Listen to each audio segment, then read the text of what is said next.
আমরা কখনো তুমি অন্য দল করছো বলে তোমাদের বসিয়ে রাখবো না। এত অভিশাপ করছে, সেই মানুষগুলো কি আর থাকতে পারে? সেই সরকারটি কি আর থাকতে পারে? আপনারা প্রাণ ভরে মোদিজিকে ভোট দিন, মোদিজির উপর ভরসা রাখুন।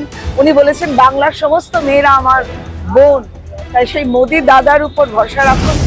এইভাবে প্রতিটি মানুষকে ভুল বুঝিয়ে এইভাবে ওরা প্রায় 15 বছর মিথ্যের বেশাতি করে গেল। সেই অসুখটার সন্ধান আমরা করছি, আমরা ভারতীয় জনতা পার্টি। আপনারা আমাদের সঙ্গে থাকুন। স্কুলগুলো তো সব পলিটিক্যাল পার্টিদের পার্টি অফিস হয়ে গেছে, বাচ্চা কাচ্চা নেই, স্বাস্থ্যের অবস্থা, শিক্ষার অবস্থা একবারে রসাতলে গেছে। জানো তো, নিউ টাউনের রেশন ডিলার্সরা বলছে আমাদের তো 80% সব পড়ে থাকছে। সেই কনজিউমাররা কোথায়? ওরাই তো অনুপ্রবেশকারী।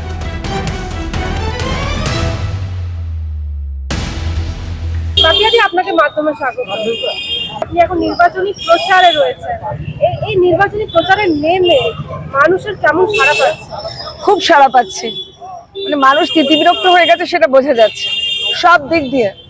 রাস্তাঘাট এখানে যা দেখছি, তো রাস্তাঘাটের তো খুঁড়ছে, পাইপ লাগাচ্ছে, আবার খুঁড়ছে, আবার আসলে টেন্ডার ডাকছে, যা হয় আর কি।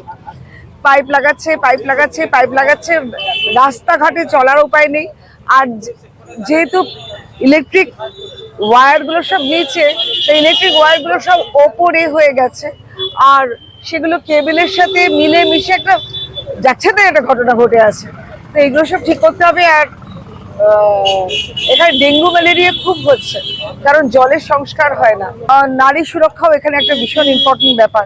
রাত্রিবেলা মেয়েরা যাতে ঠিকঠাক মতো বাড়ি ফিরতে পারে, সেটাও একটু দেখতে হবে। কিন্তু বিজেপি বিধায়ক হলে তো দুর্নীতি করে গাড়ি বাড়ি সম্পত্তি করা যাবে না, তাও এইসব ঝামেলার রাজনীতিতে নামলেন কেন? এটা ঝামেলা মনে করছি না।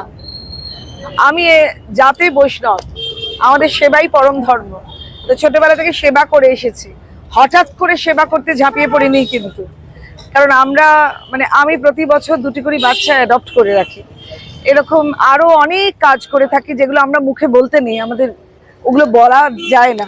কিন্তু আমাদের জন্মদিন, আমাদের বাড়ির কোনো অকেশন, আমরা সবসময় অনাথ আশ্রম বা ঠিকঠাক জায়গায় ক্রাইয়ে বা অন্য কোথাও আমরা গিয়ে সেই দিনটা কাটাই। আরো অনেক কাজ করি, বই খাতা দেওয়া, এ করা, সেই সবগুলো না ছোটবেলা থেকে এর মধ্যে আছে। এবার মনে হলো যদি একটা শক্ত ক্ষমতা থাকে, তাহলে আরো অনেক কাজ করা যায়। তো সেইটার জন্যই আসলে যে প্রতিদিন দেখছি এখানে মানুষের অত্যাচার, অনাচার।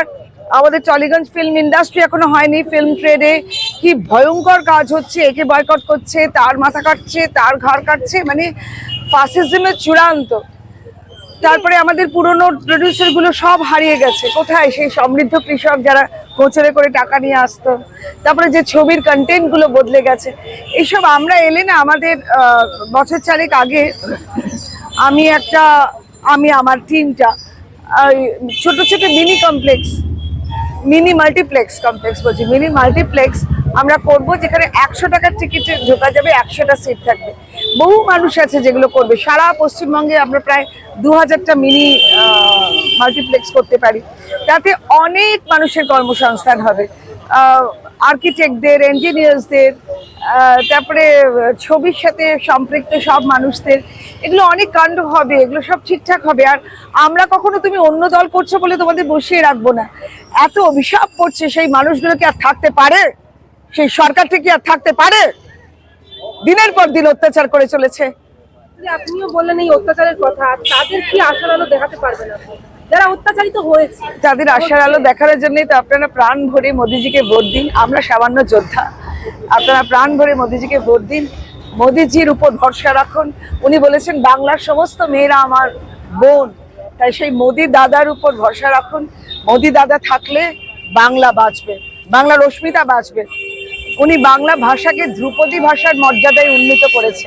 কই আমাদের মমতা ব্যানার্জি এত অস্মিতা লম্বা চওড়া কথা বলেন, কই তিনি তো তার মাথাতেই আসেনি যে এরকম ক্লাসিক্যাল ল্যাঙ্গুয়েজের পর্যায়ে উন্নীত করা যায় আমাদের বাংলা ভাষাকে। কি অস্মিতা করে বাংলা ভাষার পিন্ডি চচ্চড়ি করছেন আমি জানি না। যদি একের পর এক কেন্দ্রীয় প্রকল্পের নাম বদল করে রাজ্যবাসীকে বিভ্রান্ত করার যে চেষ্টা চলছে, তা কি সাধারণ মানুষকে বোঝাতে পেরেছেন বা পারছেন? নাম বদল কিসের করছে? যেমন এই আবাস যোজনার নাম বদল হ্যাঁ, ও হ্যাঁ হ্যাঁ, আরে বাবা, কালকে এক ভদ্রমহিলা, কালকে ওই ঢালিপাড়ায় গেছিলাম, কালকে এক ভদ্রমহিলা বলছে আমার তো বাড়ি দিচ্ছে মমতা, আমাকে তো রেশন দিচ্ছে মমতা, তাহলে তোমাকে কেন ভোট দেবো মা? আমি বললাম এটা কে বলেছে? না মমতার লোকই তো এসে বলে যাচ্ছে। ভাবুন কিরাম মিথ্যে কথা, কিরাম মিথ্যে। আবাসন দিচ্ছে সেন্ট্রাল গভর্নমেন্ট, রেশন দিচ্ছে সেন্ট্রাল গভর্নমেন্ট, সবকিছু সেন্ট্রাল গভর্নমেন্ট দিচ্ছে। এইভাবে প্রতিটি মানুষকে ভুল বুঝিয়ে এইভাবে ওরা প্রায় 15 বছর মিথ্যের বেশাতি করে গেল। তাই আমি বলছি আপনারা ভালো করে জানুন কে কাকে কি দিচ্ছে। আমাদের না, এই দেখুন না চতুর্দিকে বড় বড় কাট আউট, আমার কাট আউট একটাও দেখেছেন? কিছু দেখেননি, কারণ আমরা অন্তর্গত। বহিরাগত লোকেদের বড় বড় বড় বড় লাগে, আমাদের লাগে না, আমরা অন্তর্গত। কিন্তু সাংগঠনিক শক্তি নাকি ব্যক্তিগত করিশ্মা, ওটা জিততে গেলে কোনটা আপনার কাছে বেশি গুরুত্বপূর্ণ? সংগঠন, সংগঠন। তার সাথে তো একটা ব্যক্তিকে আমরা দেখছি, কিন্তু সাংগঠনিক কারিশমা না থাকলে তো হয় না। দিদি, এই যে আমরা যে দেখতে পাচ্ছি যে স্থানীয় মানুষজন অনেকের কাছে শুনছিলাম এই যে রাস্তার অবস্থা বেহাল বা এই নর্দমা বা এই যে জল জমার সমস্যা, এই বিষয়গুলো নিয়ে আপনি কি ভাবছেন? কিচ্ছু করার নেই, জল তো এখানে এমন অবস্থা, প্রেগনেন্ট মহিলাকে অ্যাম্বুলেন্সে নিয়ে যাওয়ার অবস্থা নেই। কোনো রোগীকে দুম করে রাস্তায় যে কত ডেথ হয়ে যাচ্ছে রাস্তা খারাপের জন্য। কারণ ওপর না রাস্তাগুলো ঠিক করে রেখেছে, ওপরটা তো আসল নয়। মানে ভালো জামা পরলে আমি অসুখ ঢেকে রাখলাম তা তো নয়, ভালো জামা পরিয়ে রাখছে, আলো টালো দিয়ে রাখছে, ভেতরে অনেক অসুখ। সেই অসুখটার সন্ধান আমরা করছি, আমরা ভারতীয় জনতা পার্টি। আপনারা আমাদের সঙ্গে থাকুন। ভোটে জিতলে কোন দুটি প্রথম কাজ যেটা আপনি আপনার বিধানসভায়? স্কুলগুলো তো সব পলিটিক্যাল পার্টিদের পার্টি অফিস হয়ে গেছে, বাচ্চা কাচ্চা নেই।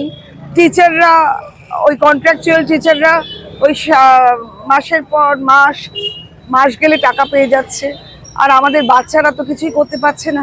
আমাদের বাচ্চারা না, স্বাস্থ্যের অবস্থা, শিক্ষার অবস্থা একেবারে রসাতলে গেছে। এইটা শিক্ষাটা একটু ঠিকঠাক করতে হবে, আর স্বাস্থ্য যা অবস্থা, রাস্তাঘাট ঠিকঠাক করা আর স্বাস্থ্যটা একটুখানি ঠিকঠাক করতে হবে। দিদি, এই যে এখন এই যে এসআইআর নিয়ে অনুপ্রবেশকারী, এই বিষয়টা নিয়ে আপনি মানে কি বলবেন? জানো তো নিউ টাউনের রেশন ডিলার্সরা বলছে আমাদের তো 80% সব পড়ে থাকছে, 80% রেশন সব পড়ে থাকছে, 20% কনজিউমাররা নিয়ে যাচ্ছে।